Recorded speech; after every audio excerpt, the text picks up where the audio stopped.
What's up, and welcome to your Capoeira lesson number 2. I wanted to first of all congratulate you for checking out the first video and doing the practices. And this week we're going to be focusing on that Bimba sequence number 2. We're going to be doing both parts, and we're going to do some strength drills as well as another third sequence that I think you'll really enjoy. And with that, let's get into it right away. This is Bimba Sequence 2, Part A. And on this one, the focus is on the queixada, as you see. And this is me showing it to you at a normal speed. And it's basically queixada, queixada, cocorinha, bend sound, and au. And you land on the opposite way. So now let's do it a little bit slowly, show you details. You get back, you start from base, then go into esquiva recuada, do a queixada, land back into base, and then go into esquiva recuada again before you do the queixada. Then from there you do the cocorinha, you'll kick with the bend sound, and you'll do the au in the same direction of the leg that you kick with. And again, you'll land facing the opposite way, because you're going technically around your opponent. So again, you'll go into queixada. Now notice here that first you land into base, and then you go ahead and do the esquiva recuada before you do the queixada. A lot of times people tend to just go ahead and sort of mix that all up very fast, but you end up doing it the wrong way and you expose your back a little too much. I learned that lesson the hard way. It leaves you open for a vengativa, and it's not nice at all. And now we go into Bimba Sequence 2, Part B. And this one is basically the counter to Part A. And as you'll notice, it goes cocorinha, cocorinha, contra armada. You protect yourself to get away from a kick. Then you go into a negativa and a volée. So here slowly, go into cocorinha, then step back to base, cocorinha again, then you do an armada in the opposite direction of the previous queixada that was shown your way. Then you cover yourself from the bend sound and do a negativa and a volée. So here goes again, slowly you go into a cocorinha. It's important to step and then go back to base and then do the cocorinha. Then you do a contra armada, land back into base, then cover yourself from the bend sound, negativa, volée. Let me show it to you one more time at a bit of a regular speed.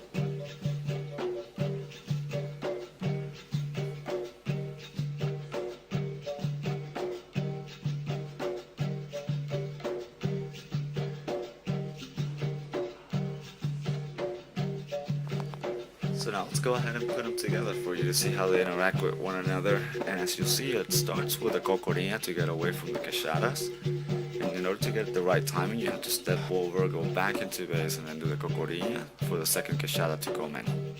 So then there's an immediate cocorinha to get out of the way from the contra armada, a bend sound, then protect from the bend sound, go into negativa, and then the other person does a au.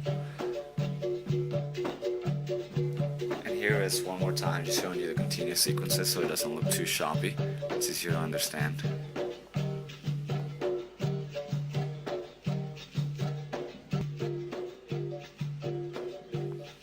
So I recommend that you practice this early till you get really well acquainted with them, because remember that these are sort of the fundamentals of the Cordão de Ouro group.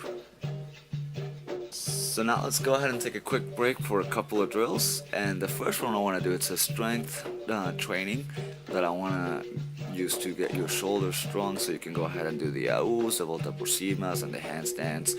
And what it is basically a shoulder push-up. You start from a plank position and just bring your feet closer to your hands.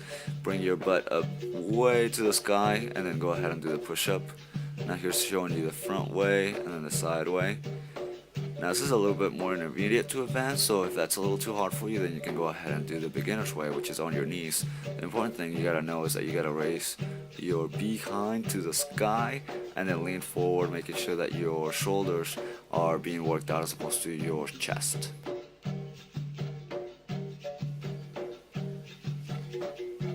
So what I recommend for beginners, if push-ups on your feet are a little too challenging, is just to go ahead and do it on your knees. Do 3 sets, 8 to 10 reps each. Or if you want to go ahead and do it the intermediate way, then you can do it just a normal shoulder push-up. 3 sets, 10 reps each, and then just rest maybe about 30 seconds or so.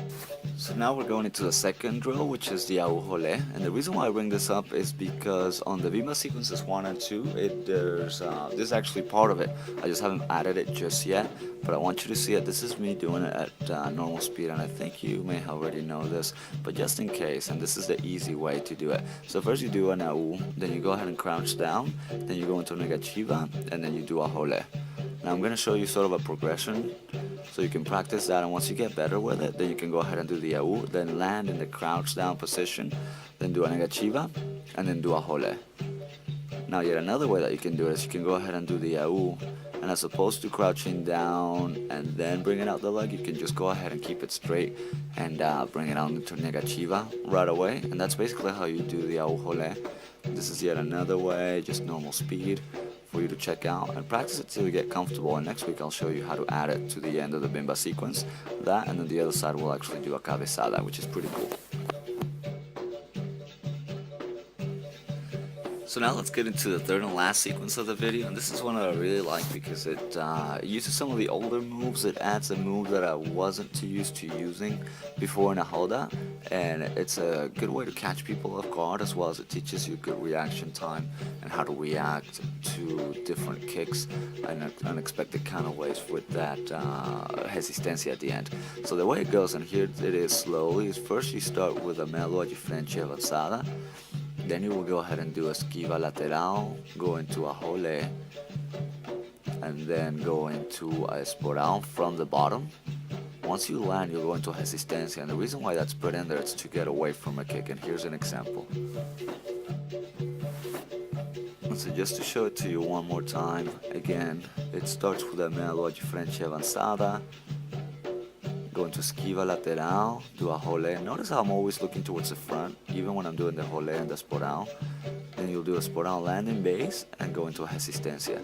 The reason why I like this sequence a lot is because with that esporal coming from that angle, right from esquiva lateral, it kind of throws people off. It really catches people off guard, and it's a good chance that you might land a kick in somebody's face. Not that you want to, but you at least want to scare them.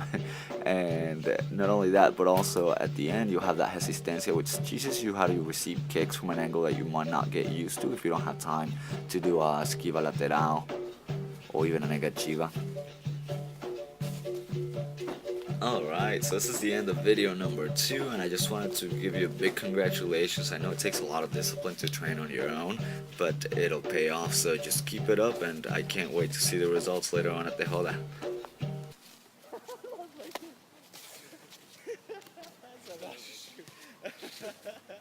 I think that may be good enough. Can't tie your shoes, man. Let's go, we gotta run.